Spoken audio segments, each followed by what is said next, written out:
Vamos continuar na nossa apostila. Essa apostila é boa demais. Olha, aqui tudo é simples. É apenas o estúdio, a câmera, você e eu e o pessoal aqui do Seminário Teológico Luz Online. Então, você que está do outro lado aí, aprenda, abra o pensamento, acelere o seu pensamento e a sua absorção. Nós te abençoamos em nome do Pai, do Filho e do Espírito Santo.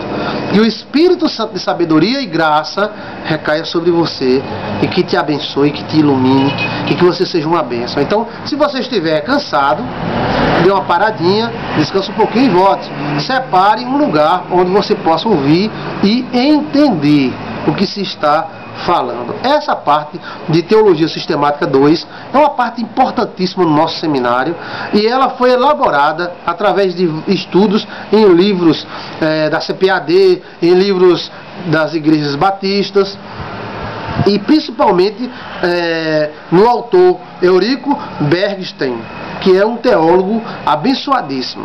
Mas vamos lá, continuar na nossa apostila. É bom demais estudar a palavra de Deus. É maravilhoso. Deus abre o teu entendimento. Vamos lá. Muitos têm negado a veracidade da ressurreição de Jesus. Os sacerdotes em Jerusalém foram os primeiros. Quando as notícias da ressurreição de Jesus se espalhou, os próprios sacerdotes entenderam que ela era verídica. Se eles não tivessem acreditado, teriam imediatamente instaurado um inquérito religioso, exigindo o corpo de Jesus para provar a todos que ele ainda era morto. Mas, em lugar de exigir a punição dos guardas, ofereceram-lhe muito dinheiro, Mateus capítulo 28, versículo 12, recomendando-lhe, divulgando a seguinte mentira: vieram de noite os seus discípulos e dormindo nós o furtaram. Mateus 28, 13. Esta mentira se espalhou entre os judeus. Com um pouco de raciocínio, os mesmos judeus poderiam ter pensado: como era possível que 4 soldados dormissem ao mesmo tempo? E ainda como era possível que eles dormissem tanto ao ponto de não perceber alguém abrindo um túmulo com uma pedra enorme e levando um corpo de Jesus, o corpo de uma pessoa. A teologia modernista também nega a ressurreição de Jesus. Então, alguns teólogos chamados modernistas negam a ressurreição de Jesus. Eles começam a dizer que foi espiritual, algo espiritual. Você tem que se preparar, porque tem muita bobagem por aí em nome de Deus. E alguns supostos teólogos falando asneiras em nome de Deus. O fato da ressurreição de Jesus é confirmado com provas irrefutáveis. Vamos lá? Ele ressuscitou verdadeiramente. Lucas 24, 34. Quando alguém afirma que uma coisa aconteceu e encontra outro que o contesta negando tal coisa, então a decisão da questão está nas provas das testemunhas.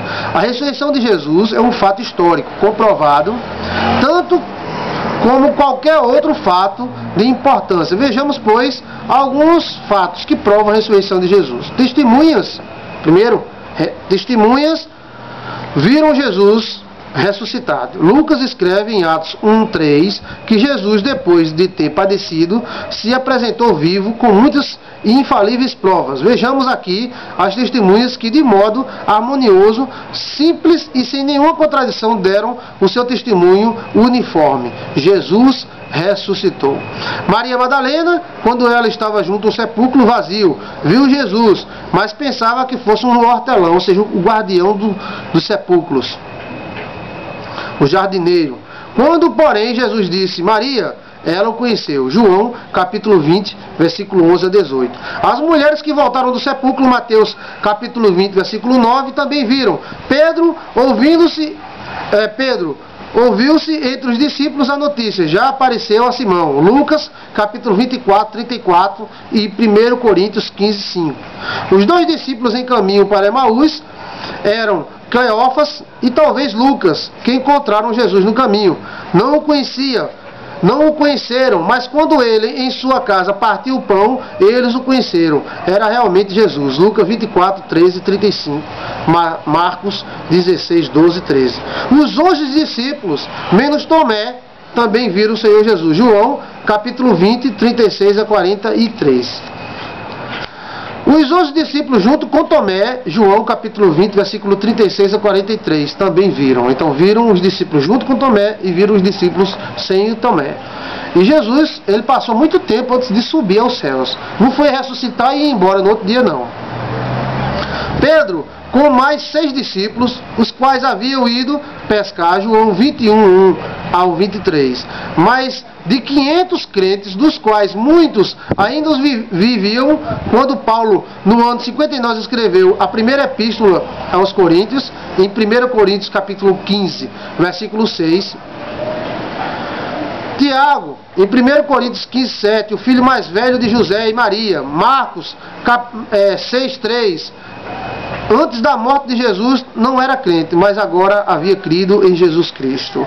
Os discípulos que foram para Galiléia, conforme o convite de Jesus, havia feito antes da sua morte. Marcos capítulo 26, 32. E logo após a sua ressurreição, Mateus 28, 10. Os discípulos que assistiram à ascensão de Jesus em Lucas capítulo 24, versículo 40 e até os 53. Em Atos capítulo 1, versículo 9 e 14 mostra essa subida aos céus do Senhor Jesus. A grande transformação, a ressurreição de Jesus causava na vida dos apóstolos prova que eles verdadeiramente estavam convictos que Jesus vivia e ressuscitou e subiu aos céus. O uso espontâneo do domingo como dia da adoração de Deus e descanso semanal prova que os crentes que começaram a se reunir no domingo para darem glória a Ele que ressuscitou, em 1 Coríntios 16, 2, Atos capítulo 20, versículo 7, realmente estavam convictos desse fato. Ou seja, a partir desse grande fato que foi a ressurreição de Jesus, os discípulos passaram a se reunir no primeiro dia da semana, que é o domingo. A ressurreição de Jesus é a base de várias doutrinas importantes. Pela ressurreição de Jesus é declarado Filho de Deus. Pela ressurreição, Jesus é declarado Filho de Deus. Romanos 1, 3 a 4. A ressurreição de Jesus prova que a morte de Jesus foi expiatória. Jesus era absolutamente sem pecado. Hebreus capítulo 4, versículo 15. Por isso a morte que veio pelo pecado jamais poderia vencê-lo, mas Jesus tomou sobre si os nossos pecados, levando-os sobre a cruz. 1 Pedro, capítulo 2, versículo 24. Por isso ele morreu. Quando ele rendeu o seu espírito, já havia feito a expiação pelos pecados, e assim ele entrou na morte sem nenhum pecado. Desta maneira, a morte não tinha nenhuma força para retê-lo. Atos capítulo 2, versículo 24. Glória a Deus. E por isso ressuscitou. Assim, Jesus veio a ser a causa da eterna salvação. Hebreus 5,19. A primícia, o primeiro que ressuscitou. O pecador vivia debaixo do pecado. Efésios 2, 1 a 2. Sem recursos para se libertar. E Jesus foi o seu grande libertador. A ressurreição de Jesus é também uma fonte de vitória para o crente, mostrando que o nosso Messias, o nosso Senhor, que também é Deus, ressuscitou dos mortos, sendo a primícia, o primeiro, e que logo, em breve, todos irão ressuscitar. Como Jesus ressuscitou, iremos ressuscitar também. A ressurreição de Jesus também é uma fonte de vitória para o cristão. Quando ele recebe a salvação, experimenta o poder da morte de Cristo Jesus. 1 Coríntios 5, 14 a 15. Ele é liberto. João 8, 36. Mas ele pode também, pela fé, participar do poder da ressurreição. Filipenses 3,10. Isto é, gozar a realidade de que Cristo vive nele. Gálatas 2,20. E Colossenses 3,4. Porque se nós, sendo inimigos, fomos reconciliados com Deus pela morte do seu Filho, muito mais, estando já reconciliados, seremos salvos pela sua vida. Romanos capítulo 5, versículo 10. Jesus disse: eu vivo e vós vivereis. Eu vivo e vós vivereis. João capítulo 14, versículo 19. Então, a morte de Jesus Cristo e a ressurreição é o ponto principal dos evangelhos, é o ponto principal da fé cristã. Jesus nasceu de uma virgem, viveu como um homem comum, era 100% Deus, 100% homem, pregou o evangelho como Deus, como sacerdote, como rei, como profeta, foi afligido, foi açoitado, morreu pelos nossos pecados e ressuscitou para ser a primícia daqueles que ressuscitam. E como ele ressuscitou, iremos ressuscitar um dia em glória. E todos aqueles que morreram irão ser ressuscitados para com ele viver para sempre. Que apostila abençoada! Vamos continuar no assunto Cristologia.